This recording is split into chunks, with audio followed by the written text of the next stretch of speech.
Hello and welcome to this edition of Bayou Time. I'm your host, Keith Whiteside, licensed clinical social worker with Cherbourne Home Care. Very glad you're joining us. However you're joining us, we appreciate it. And listen, we have our friends down to the south, right? And they take care of so many things. We are always so very excited when they come and visit with us. We welcome back to the program Mayor David Camardelle. Thanks for joining us. Yes, sir. I appreciate that. And, we talk about Camardelles. We got to talk about all of the Camardelles are important, right? Exactly. So, Miss Anna, I want you to know if you're watching, thank you so much for watching. We appreciate it. I look forward to coming down and meeting with you, but thank you for being one of those people that's so dedicated to HTV and to ourselves, and so we appreciate that. So hello to Miss Anna at home. We hope you're doing well. Yeah. And so, Mr. David, family is one of those things that's important.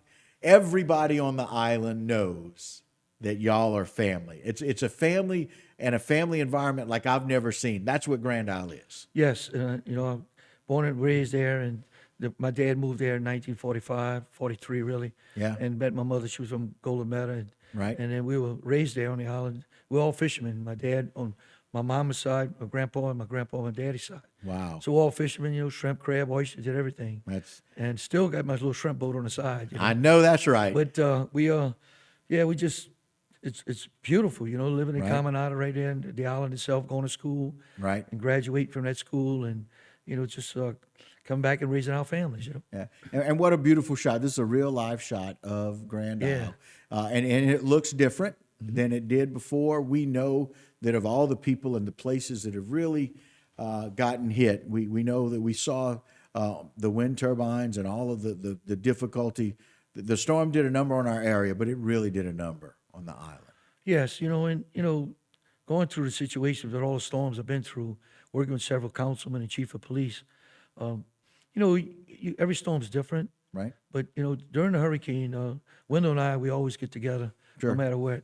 We stay together for the storms. And, Right. and we went through many storms together. But this one here, to be by the gate, to get your people out through coming through at 6 p.m.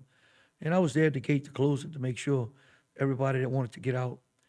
But at the same time, going through the hurricane and going through, running out the levee board with window out the office and Right. going to the lady to see. That's where we spent it at. Right. So we watched the roof come off, and we went through trying to open the door at daylight of the hospital downstairs with the wind blowing, and watching the rain hit the windows and cracking the windows, pulling the roof off.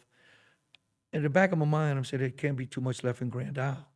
Yeah, so being some 30, 35 miles Yes. up, right? Yes. At a place where y'all saw so much destruction. Right. And watch the roof come off and watch the windows come in. Your thoughts were, what's my home like? What is my home? The island, the whole island. Exactly. What is happening to it? And hats off. My fire department's always been there. Sure. Dozen of guys that stay there and monitor the storm. And one of my best friends on the levee board, Kelly Bason, I kept in touch with him with the phones that went out Sure. about 8 o'clock that night. Right. And but for the people out there, it's amazing. All the hurricanes I've been through, the communication is the worst thing. You have no communication. Right. Everybody plays with their phones every day, but back of your mind, you're worrying. I think they talked to a monkey in the moon in 1964, but today you still can't have communication to talk. Right. But the bottom line was, people don't know that.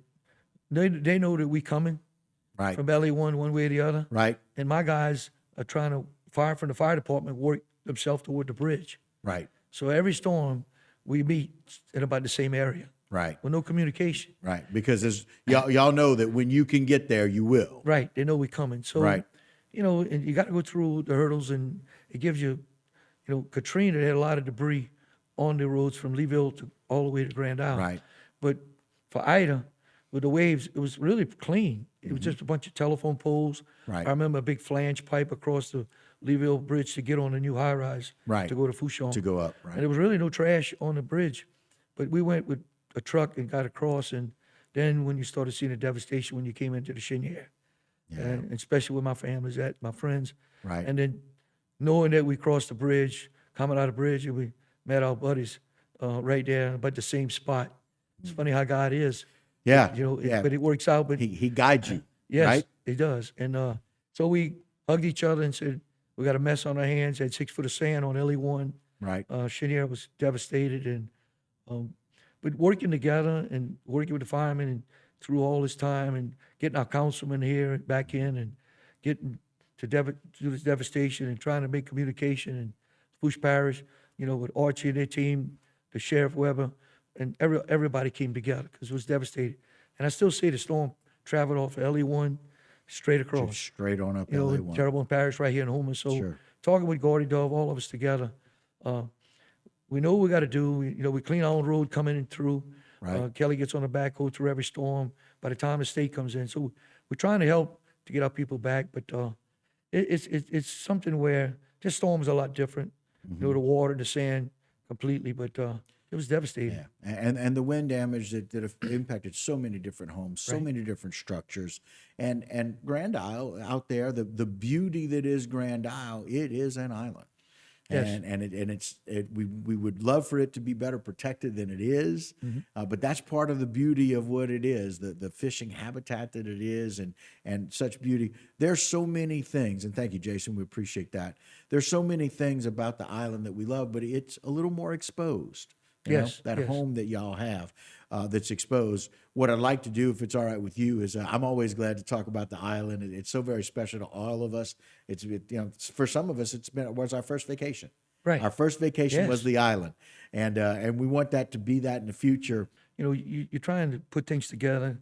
You're Right. trying to bring your people back into your town and dealing with all the contractors that's coming in and you never think, one of the bigger hurdles that you had to worry about at one time was because you got so many things you have to worry about and work together with all the agencies. But one of the things that really hit me was knowing that, the baseball field was gone and we're talking to school and trying to get the kids back to school. And right before the storm, we had about 165 kids.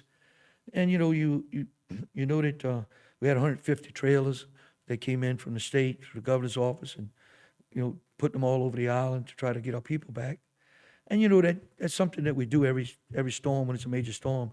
We can handle that part. Right. But Keith, all my experiences, working with Congress and working through the state and through the parishes, and I'm thinking that in the back of your mind, that you want to get your kids back in school, Right. working with your council, Some normalcy. normal whenever stuff. we But can. we had some deadlines to maybe put the baseball field back together. And we said, you know what, give us a date. We're going to do the best we can. So that's when we had the beach bash. Right. Right. People came in and we want to thank the people out there. Well, you wasn't know, it amazing to see the Yeah, volume? and we of got people another one coming to help? that's coming up in July, Right. the In 13th. July. That's right. So what we're trying to do is thinking we want to build a ball field back. Right. People came in from all over, and we raised the money and we spent it on the park. We were spending it, so we had deadlines. And so in the meantime, I'm thinking that, getting ready to meet with the school board, and they come in to meet with us. And don't get me wrong, they've been great to us. The parish has been great to us, but I got a little list, and, trying to tell them, that, we need your help, meaning that we know you collect, some money off the taxes and the property taxes and all. But what the biggest thing that kind of shocked me was I'm telling them, that I got a list that I need, a couple of loads of red dirt, and I need some dugouts, some baseball bases and bats and balls and stuff. Yeah. And we, Energy Simple came things. in, donated the lights, and we're doing a good job with it. Well, the superintendent came in, and he had the president of the school board, and he had a young lady that just went on a pose representing Lafitte and Grand Isle to help us, And I asked him that list, and he came and he said that, well, let me tell you something. He said, we're looking at maybe closing your school because you don't have enough kids. And I just jumped up and I said, that ain't going to happen, and it's no way in the world that can happen because we're going to get them back. Our people want to come back. Right. And we're trying to get some public housing built. Okay. And he said, well, we're looking at it, and we're going to do a study, and, we're going to let you know. And I looked at him straight, and I said, there's no price tag on any kid. We're going to go ahead and make sure that we're not going to close the school. And anything that you think you're going to come tear down ain't going to happen because we elevated and needs to be repaired. Right. And he respect that. Right. But it hit me at the time, that I didn't need that bad news at the time. And council, we all upset.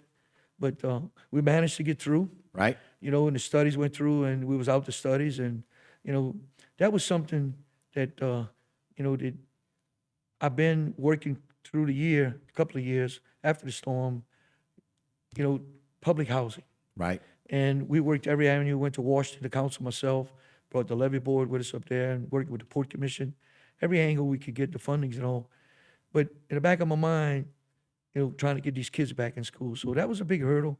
Right. And like I said, that's out the box. I Right. can promise you that. Right. And That's- out the people out there, I want them to know that'll never happen. You're again. standing your ground. Well, I mean, the big thing is if you close out school, we got to go to 45 minutes away to South Lafourche. We have great schools. Right. But you got that bridge, that long bridge, and you got a mother's got 3 kids home and 2 in school, and you got to call for emergency. That ain't going to happen. Right. So I want to tell the people out there that we're bringing our kids back. I'm working on some housing now with the council and working every angle we can to bring our people back. So they're coming back slowly. I like it. And school is going to be there, much like the 2 areas that when we were so excited to have the library. Yeah. But now the library's back. Exactly. The library's reopened. Right. We're so excited to be able to see the park, and now the park has reopened. Let's talk about how good you feel about the things that are coming back and the fact that you fought for the school and it's not going anywhere. Right. And Billy, I guess when I called him and the governor, and Billy said, "What's going on?" And Billy said, "Dave, what you need?" I said, "Look, I need some carpenters right away." And he sent them. Wow. And the governor, both of them called me. They've been wonderful to me. And they came in and started repairing things. It's still not finished. Some Right. people still complaining. Right. But in the back of your mind, you still got, at the time, 40 trailers, 39 trailers there. Right. And you got veterans, you got residents there, and I would never get rid of them. You take Right. care of your people first. Right. So in the back of your mind, you're trying to deal with that. And we might manage to get it through. Right. I think we have 19 of them. We pushed them in the corner somewhere. We know where they at. Right. And at the time that we did it, the bus came around, picked up a few kids.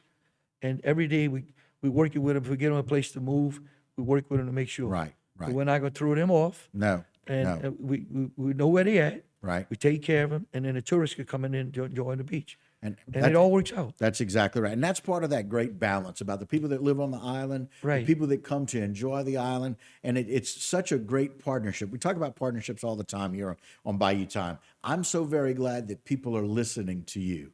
Born and raised, love the island. It's a part of you. It's a part of your family. And the island and the people there are your family. And you're going to stand up and fight for them. I'm glad we got some good news. And so I love the fact that you're just one of those people that are going to fight for Grand Isle. And the people there in Grand Isle know that. I love the fact that we are asking for what you need. I love for the fact that the park is open. The library's open. We're still having a lot of work being done.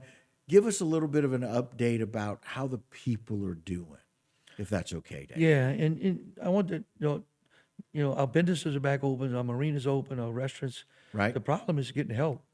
The locals have moved off, and Right. I have a little business, my business, and it's a lot of trouble to get some help in. Right. And Staffing people. It's staffing, right? and just going through it, and they want to work, but you got to have housing for them. Right. So like I said earlier, the housing, we're trying to work on that as we speak. Right. And in the meantime, the island, one of the biggest projects from Texas to Florida is a $28 million energy facility where our transformers station's at in the middle, right when you're coming off the bridge on LA1. Right. And we're going to do a dedication sometime this month. Oh, that's exciting. So that's going to help us out big time, and by having that, and a lot of contractors coming in, but progress is being done. We get issued so many permits right now. People want to rebuild. It's amazing what they're building on the beach. Yeah. I mean, beautiful summer homes. And, I want to shout out there for all the friends of Grand Isle. People love the island. It's amazing to help from out of town, from all over. Right. And the mayors and representatives from all over the place that I know from National League of Cities from all over the United States. Right. But it's just they love Grand Isle, and we're doing our best. In fact, we finally got drainage 3 or 4 times. I want the people to understand that the sand elevated everybody's property. Right. So LE1 in 125 streets in Grand Isle Cheniere was covered with mud. Right. So we scraped it off, and everybody's property came up. Now LE1 in the streets to ditch. So Right. that they want to know what I'm doing next. So we got the parish been coming back and forth to state to clean our ditches up. But knock on wood, look like today I want to pass it through town this morning.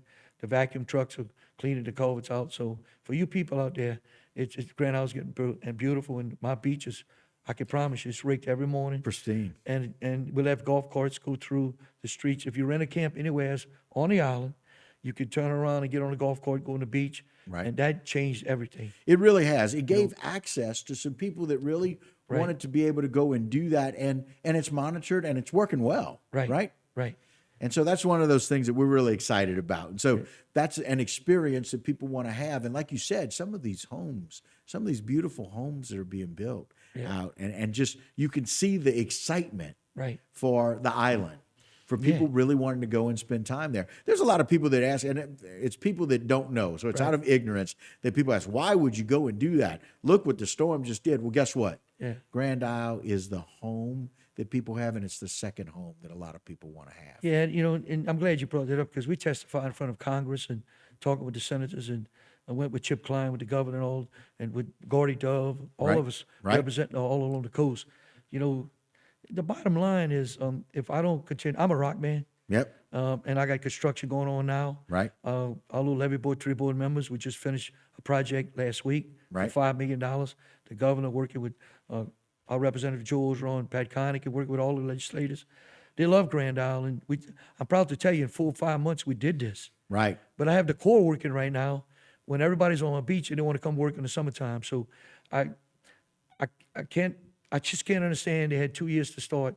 But Right. anyway, that construction is going on. Right. And then we lobby hard for the people out there. They want to know about the fishing bridge. Yeah. Well, I got a boys that came in day before yesterday. Okay. We were lobbied up there right there at the state. Mm-hmm. We got capital outlay money. I want to thank Joe Bruce, Osron, and Senator Pat Connick, and all the legislators that worked in. They came in and pushed it to make sure that I got $500,000 to repair that bridge. And I promise you that I'm started yesterday on it, Right. and hopefully I can have this done in 21 days Oh my goodness. to That's repair it, just fantastic. to repair it, the one to the bridge side. Well, and listen, you bring up fishing because it's just some people's that's their rite of passage, being able to go and fish off that Right. bridge. But the seafood industry is something that's also very important to Well, let me address. tell you about that. I've been fishing all my life. Right. Like I said earlier, on my grandfather's side, Right. boat side. Still got a little shrimp boat. They tease me. I go once in a while, but it's in the blood, my brother and I. In fact, the May season opened, and when I was going to Baton Rouge, I left my street. I looked in Camardelle Bay. There was no shrimp boat, and I cried. I had tears. Wow. And when I got to the Capitol, I met all my fishermen there to represent, and always been there Right. to represent the fishermen from all over Louisiana. And it took us 8.5 years to get the Restaurant Association, working with Mayor Timmy Kerner and all the legislators through these years. And we did it to make sure that they came in and they had to advertise the fresh seafood. Right. And I'm a shrimper, a crabber, an oyster. I did it all. And, you know, I see my dad do it. My grandfather done it.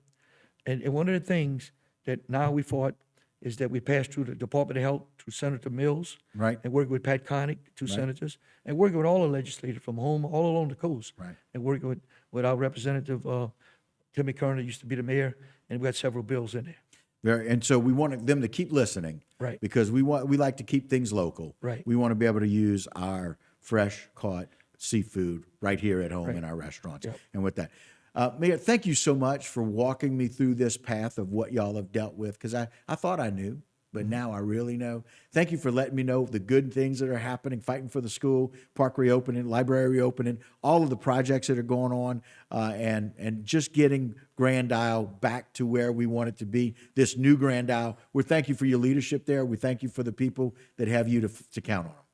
Thank you. Thanks you for so joining much. us. All right, guys, that'll do it for this particular edition of Bayou Time. Don't go anywhere. Whole lot more local programming right here on HTV.